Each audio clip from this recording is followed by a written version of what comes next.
The day I got my driver's license was a few days after my 16th birthday.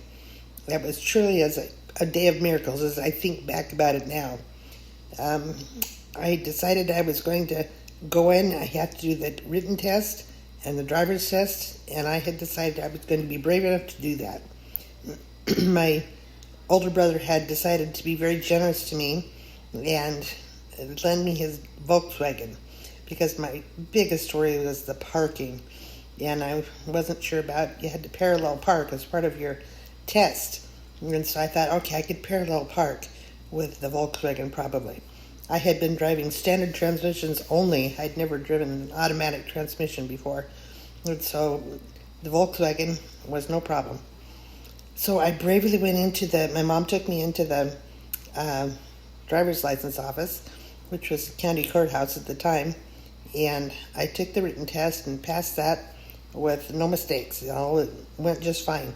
And then they said, you'll need to wait here until we have an officer come in that can take you on your driving test. And so I waited very nervously for the next about 20 minutes. And an officer came in. He was a fairly young officer. I'd venture a guess I'd probably say he was about 30 years old. And so he said, okay, take me in your car. You had to provide your own car, of course. And so I went into the car. It was a very hot day by the time we were getting going. And he said, okay, I will tell you what to do. Do not say one word to me. Don't talk at all. And so he took me through the necessary steps that I had to take and pass, and I was doing okay. And the only thing I worried about was with my brother's Volkswagen. I'd had trouble with, like if he had to park at the top of the hill, sometimes the clutch would not engage as quickly as I would have liked, and I rolled back a little bit. But hopefully that wouldn't happen. There was only one major hill in Sandpoint, in the town of Sandpoint proper. And so guess where he took me, as you can imagine. I passed everything pretty well that I had to do and got no negative marks. And he took me right to the bottom of the one big hill in Sandpoint. And I thought, okay, he said, well, turn right, go up this hill and to the top. And I knew there was a stop sign at the top. And he said, and then we'll turn right when we get to the top. And I couldn't say anything. I couldn't ask him any questions. So I was doing fine, went to the top of the hill, and I felt like he let it stop there extra time. If I could have just not had to sit there at the top of the hill holding onto the brake and the clutch, then he said, okay, turn right now. And so I started to take the clutch up so I could engage the gears, and of course I was nervous, and the car rolled back, and I put the brake on and tried it again, and went to the top of the hill, and he said, stop, and we'll try again. And so I sat up at the top of the hill, and it felt like forever. He said, okay, let's turn right. And so I tried to engage it again, and I just couldn't quite get it, and it rolled back a little further this time, so I put the brake on. He said, just stop here in the middle of the hill, which I did.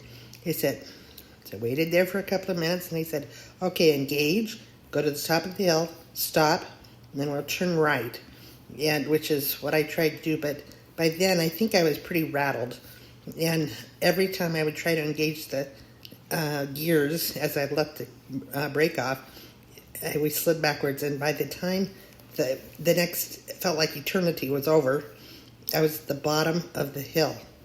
And he said, okay, we'll try one more time. And so I went to the top. But then, I guess I got my dander up a little bit. But I got to the top of the hill, and he did the normal routine. We stopped, and he said, turn right.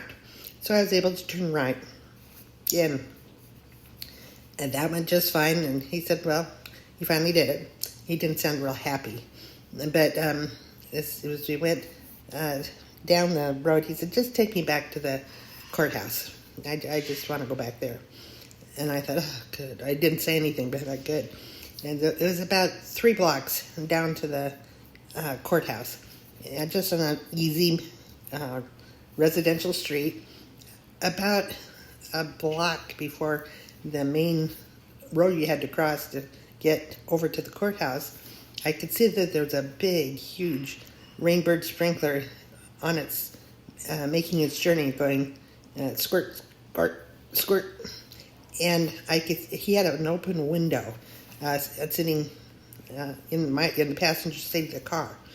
And so I started, and I could see it, about the time he'd get there would be the time when the sprinkler was going to hit the window, but his window was wide open. I know it would soak him. And so I tried to go a little slower, hoping it would maybe be around its journey. But no, about the time I got there, I could see that it was really going to soak him right through the window. He still had his window open. And so I just said, "Oh, excuse." And he said, "I told you not to say a word. Do not talk to me." And I said, "Okay." And so about the time I got there, the sprinkler got there and went whop, whop, whop, whop. In through the window, of course, even splashed me, but it soaked him. And he looked at me, and I could see the water dripping off his face and his nose and his chin. And then he said, I got to the stop sign, which was right after that, and all he said was, "Take me back to the courthouse now." And he sounded really not happy. So I knew, as I looked at his wet shirt and his sunglasses that were soaking, and I thought, I bet I've passed this test. Or I bet I've failed this test. And so I went into the courthouse, and he was still soaking wet and steaming mad. And went in, and my mother looked at me hopefully, and I just kind of shook my head as we went to the desk where he was leading me. And he slapped the license booklet that he made out licenses to down on the counter. And he said, "Okay, I am giving you your license this day, so you will never have to come back again. This was terrible, but I am going to give you your license. So don't talk to me. Just don't ever come back." And he slapped it onto the, once he filled it out and signed it, he slapped it down on the desktop, or the top of the counter there, and it says, "Go." And so I quietly just ducked my head and said thank you, and I went out the door with my mom. I had to explain it all to her, what in the world was going on, and why was he all wet, and his shirt was wet, and so we got back in the car, and it's never so glad to be done with the driver's license. It's not the most positive experience, but on the other hand, I did get my license.